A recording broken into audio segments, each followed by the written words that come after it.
Manipur da haukiba chahigi May thadagi haurakhiba Hingsagi thawdok wathoksing ngasidi Manipur Sarkar Indian Army amadi Assam Rifles ka punna hotnaduna Hingsagi thawdok wathoksing hantharaktuna ingtappa santi laiba lambida changsilakpa ngamle athuba matamda Manipur da mapung fana ingtappa santi laiba lamdam ama oinaba makhatana hotnakigani haina Chief of Army Staff General Manoj Pande na Delhi gi Menexo Center da pangthokpa annual press conference da Fongdokhre. Morning friends. Jai Hind, very good morning to you. Let me at the outset extend my New Year greetings to all of you present here. I must also take this opportunity to thank you for your positiveness, your contribution in putting across our message to the citizens of this country. And I must also put on record our appreciation, especially of the defense-based journalists who have been, visiting our forward areas often. The last 1 year has witnessed, you would agree, very significant and noteworthy developments in the geopolitical and security domains. I wish to only highlight a few pointers here, and the first is the salience of national security in the international system, wherein we have seen that the national interest remain paramount and the relevance of hard power has again been established. Technology, specifically niche technologies, disruptive technologies, have emerged as the new arena of strategic competition. And also we have witnessed the changing character of war. On account of this, the relevance of new domains, non-kinetic domains, as well as the lessons that we need to learn from ongoing conflicts in the recent past. It has only shown us that we need to remain prepared to be able to cross or to be able to operate across the entire conflict spectrum, especially in the grey zone. The centrality of the Indo-Pacific region has again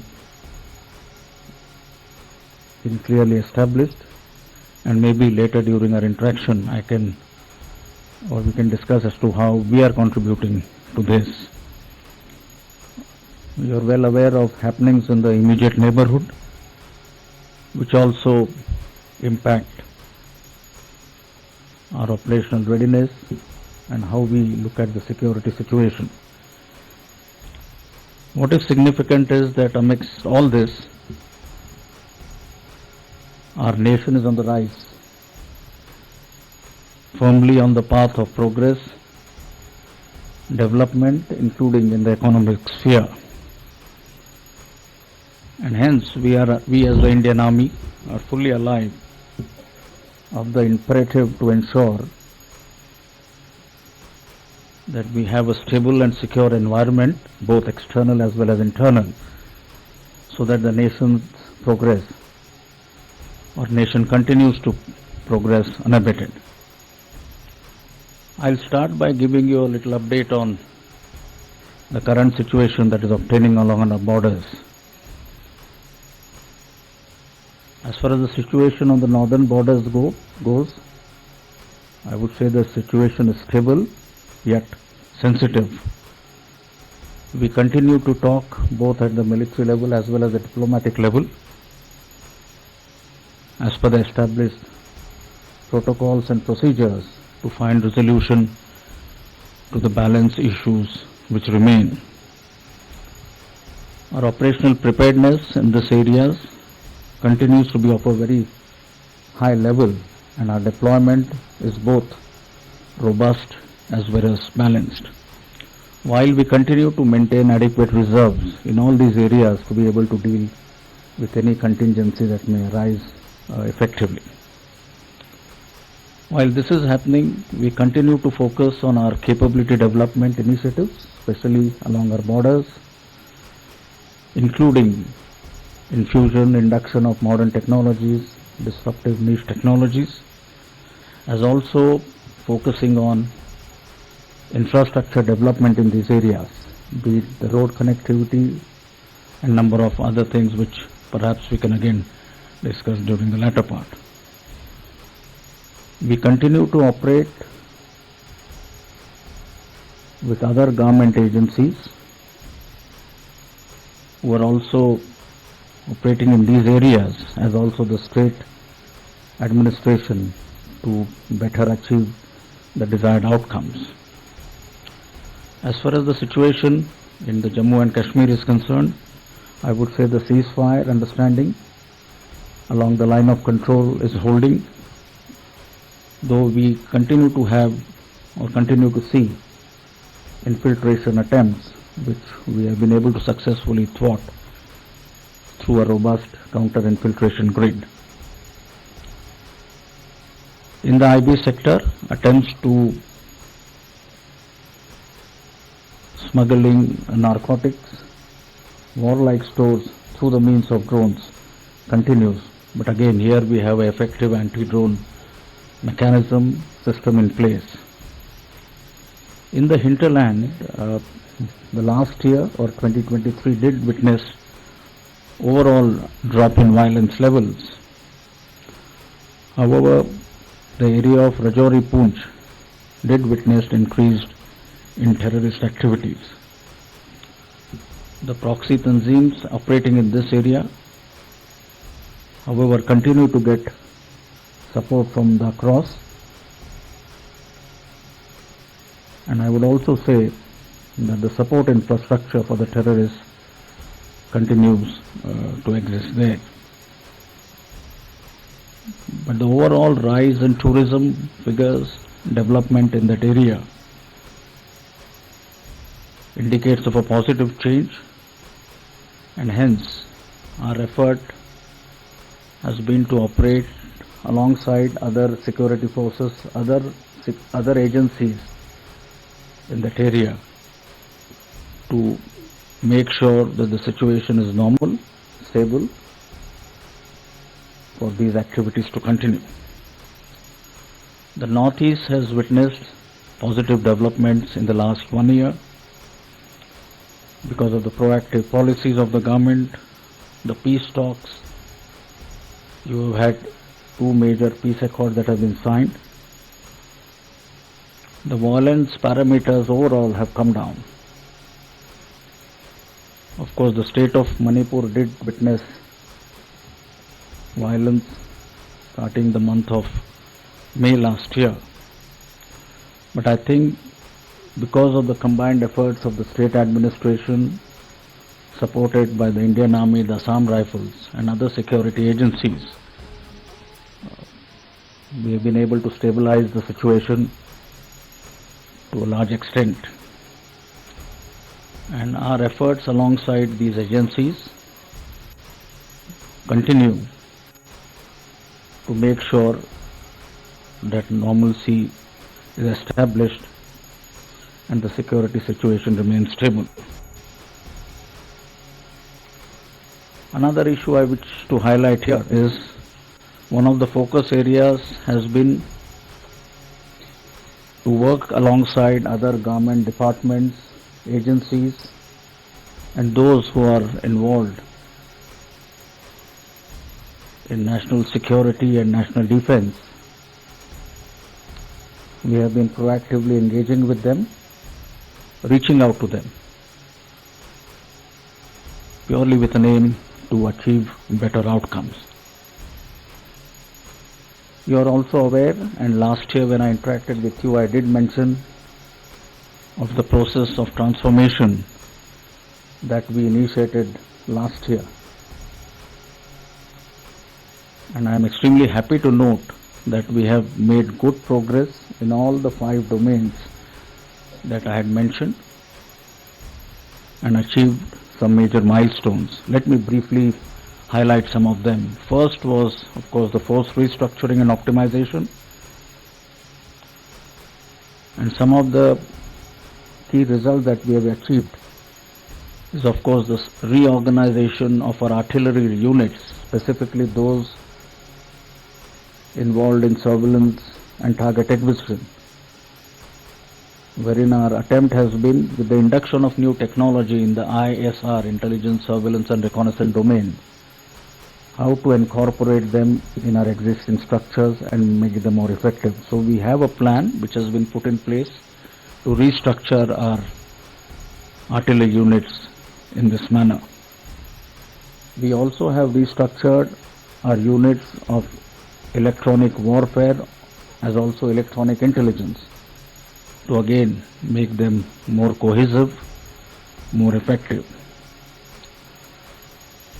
Optimization of certain legacy units, legacy establishments, their downsizing or right sizing has again been put in place, wherein I'll give you a couple of examples in terms of animal transport. We've already started the process of reducing our animal transport units, instead substituting them with logistic drones and all-terrain vehicles. Certain other areas such as food inspection units, which we have been having for a number of years, or food laboratories, most of them we have downsized, and in due course will totally do away with them, again banking on or depending on the food inspection and standardization units establishments that we have available in the outside. Overall, we have made a plan to optimize our entire strength by significant numbers, and we have phased it out, and we have a plan as to how by 2027 we will achieve an optimization of close to 100,000 or 1 lakh. And this is something which we have internally commenced the process and put forward to the MOD and the government. Second was in the field of modernization and technology infusion, which last time I mentioned is central to our capability development plans. And again, I am happy to say, in terms of niche disruptive technologies, as part of the emergency procurement provision which was granted to us by the government, we have been able to induct some very useful, some new technologies. Most of them are already deployed in our forward units, our field formations. Alongside this was our commitment to Atmanirbharta, because that was a lesson that we drew from the ongoing conflicts, and I think that needs no elaboration here. Again, in terms of Atmanirbharta, we have made very good progress, and maybe during the latter part of our interaction I'll elaborate on this.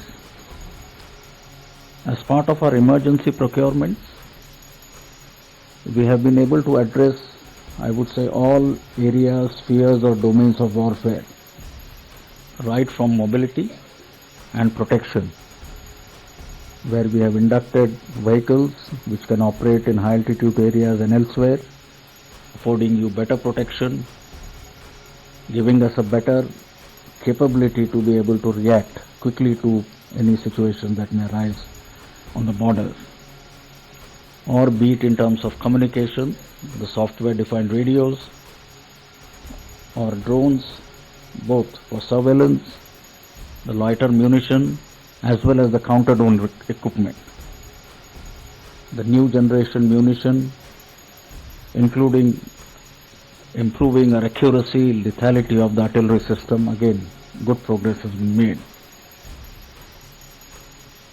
In terms of electronic warfare systems, we now have terrain-specific EW systems which have again been inducted, and so has been the progress in the sphere of air defense. The third foundation or third pillar was systems, process and functions, where the aim again was purely to increase efficiency, improve outcomes, become less manpower intensive, And this again we have addressed both in the operational domain, where we have our processes, systems for integration of our communication requirements of our aviation assets, etc. Also in the human resource management systems, where last time I had mentioned we've come up with a software called Indra, where you are able to aggregate, or at one single point you have the visibility of the entire range of human resource activities details that we require, and the management information system, be it in terms of weather prediction, weather and meteorological data, and the rest. We also have moved from the current conduct of our competitive exams, promotion exams, to an online entirely or a fully online mode. And by end of this year, we will have all our promotion exams being held entirely online. Next is human resource management. फिर मानव संसाधन प्रबंधन की जो प्रक्रिया है, हमारी जितनी भी नीतियां हैं या उसमें रणनीति थी, उसमें भी हमने एक बड़ी मात्रा में बदलाव लाया है। और इसका मुख्य कारण ये था कि बदलते समय की जो मांग है, तो बदलते समय के साथ जितनी भी अनुकूल नीतियां हमको सेना में लानी चाहिए, ये उस दिशा में प्रयास रहा है। और जिसके तहत जो अग्निपथ स्कीम है, वो पहले हमारे 2 बैचेस अग्निवीर के अभी हमारे यूनिट्स में, फील्ड में, पीस में, सब जगह पर